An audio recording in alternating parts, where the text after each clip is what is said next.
It is nightfall.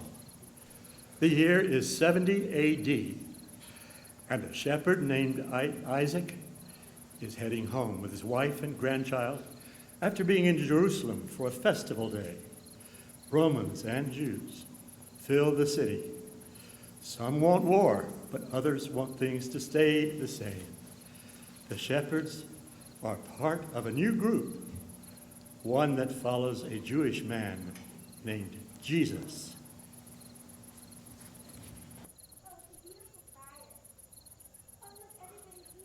Oh, it's good to be back in the field again with family and friends, away from the people pushing and shoving while they bought their wares. So inconsiderate, so impatient. Why, some even complained about our beautiful animals.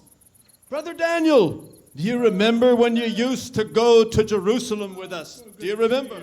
Oh, my goodness, the crowd, awful. Yes, and this year, the tension was like never before. Roman soldiers all about, and they clashed with the angry zealots.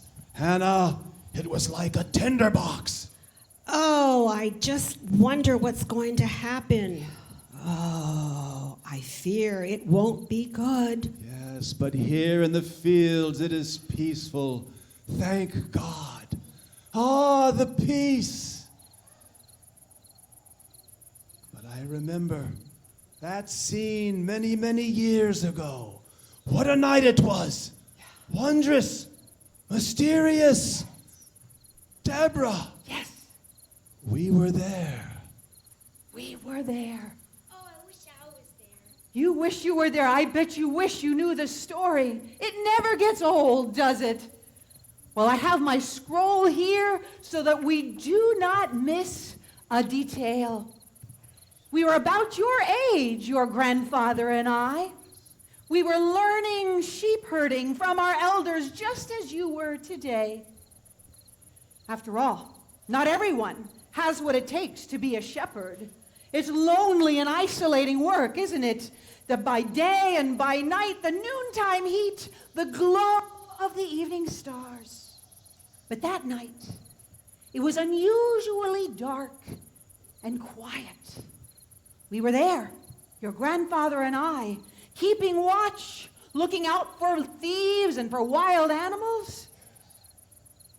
Your grandfather says he was awake. I know my eyes were getting heavy. But then, a vision, a light came, and there was a heavenly messenger. It was surrounding us, the noise, the heavens, they were coming down upon us, and I grabbed your grandfather's hand because I was scared. We hid behind my father's skirts. We were terrified. Who or what was it?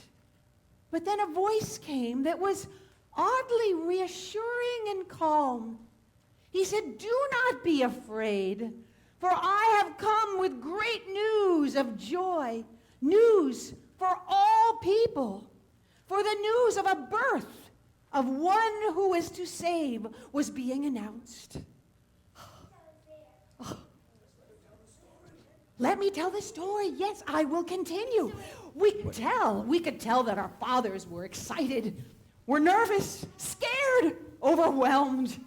Could it be true that poor shepherds were receiving a heavenly message? It couldn't be someone's crazy dream if we all experienced it at once. And the noise, it got bigger and more fervent. Glory to God in the highest heavens, and on earth, peace among those he favors. Peace. That's what he said. Peace. These angels had favored us. Well, the messengers left. Our fathers looked at each other and said, "We're not staying here. We are going to Bethlehem." Well, we were excited. We had never been to Bethlehem before, so a nighttime journey it was. And we arrived there with good news of great joy for all people. Why, we felt like shepherds turned into VIPs. Well, it turned out that Bethlehem was as chaotic as it must have been today because there had been a census in the town, so every place was crowded. We didn't know where to begin to look. Well, it was our sheep outside. They needed water, so we found our way to a barn, and it was the very barn where the baby lay. What were the chances? Outside, it was frenzied. But there at the manger were the mom and the dad watching over their baby. Do you remember? Our fathers, they were gathered around. Why, we peered over the edge of the manger, and there was the newborn babe. The adults, they talked about visions and messengers and signs and angels. They spoke of Isaiah, the great prophet, who told us of a son that would come to save. And as our parents spoke, there was a hush. All was calm. All was bright. All by the glow of the heavenly light. Centuries and centuries, we waited for an anointed one to be sent to us by God. Yes. But according to Isaiah, he says that we will have a righteous one that is sent to us, and he will end the hatred of all the peoples, Yes. where the lion and the lamb can live together, and the cow and the bear will graze together side by side. What a glorious image. What an Oh. image. Yes. And now, a generation later, all of us here, why, we know who it was. It was he. It was that baby that we beheld that night in the manger. That baby that came to be known as Jesus, who proclaimed the good news of God, who then died and was buried.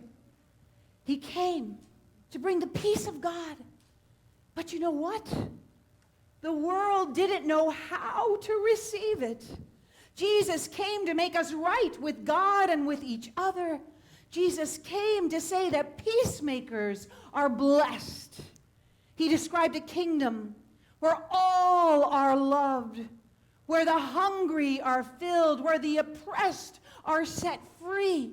He showed us that true abundance isn't absolute power, isn't having lots of things. Why, it's all about giving our lives away in loving service. He came to show us the way of peace. And yet, Such a simple concept, so beautiful to experience and to share, yet so elusive. Why is it so hard to discover and sustain? Why? Deborah, what are we missing? We're missing peace, peace. peace, peace. It's what we all want, isn't it? We become mistaken, though, along the way.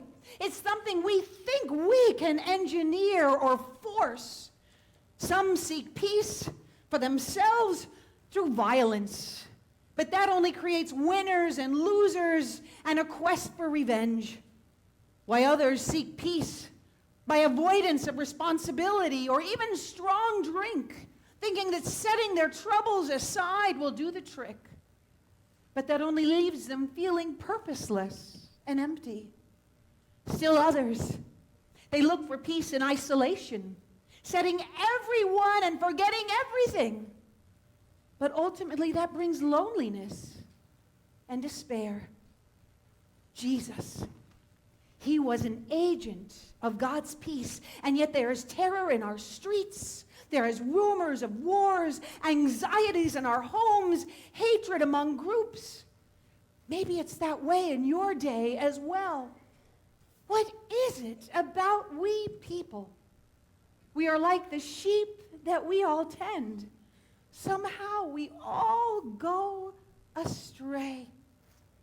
How can we turn the page on unrest, both within and without, and know the peace of God?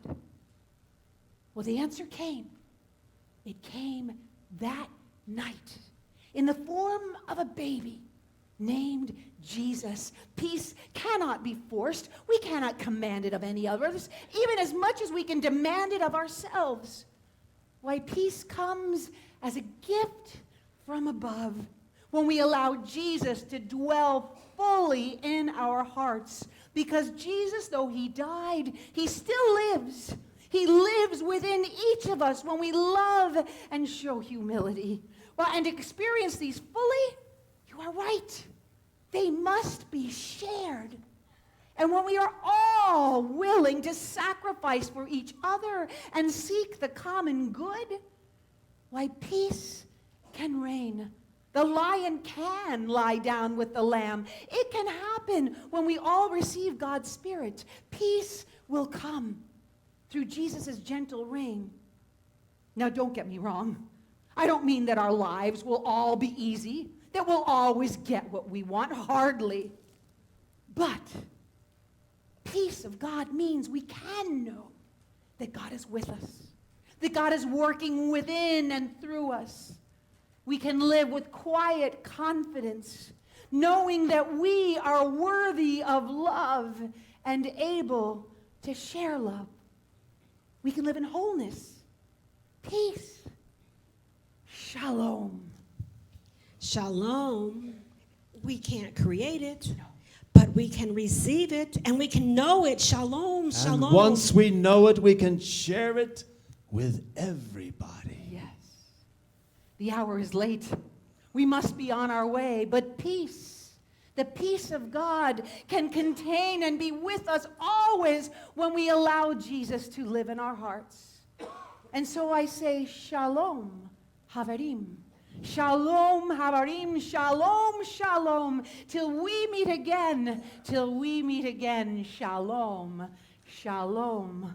I understand it's in your worship folder, and you can join me. Shalom, Haverim, Shalom, Haverim, Shalom, Shalom. Sing with us, people, till we meet again, till we meet again. Shalom, Shalom.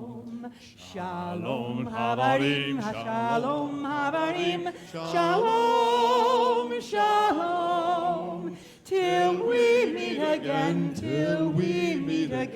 Shalom, Shalom. Shalom, Haverim, Shalom, Haverim, Shalom, Shalom. Till we meet again, Shalom, Shalom.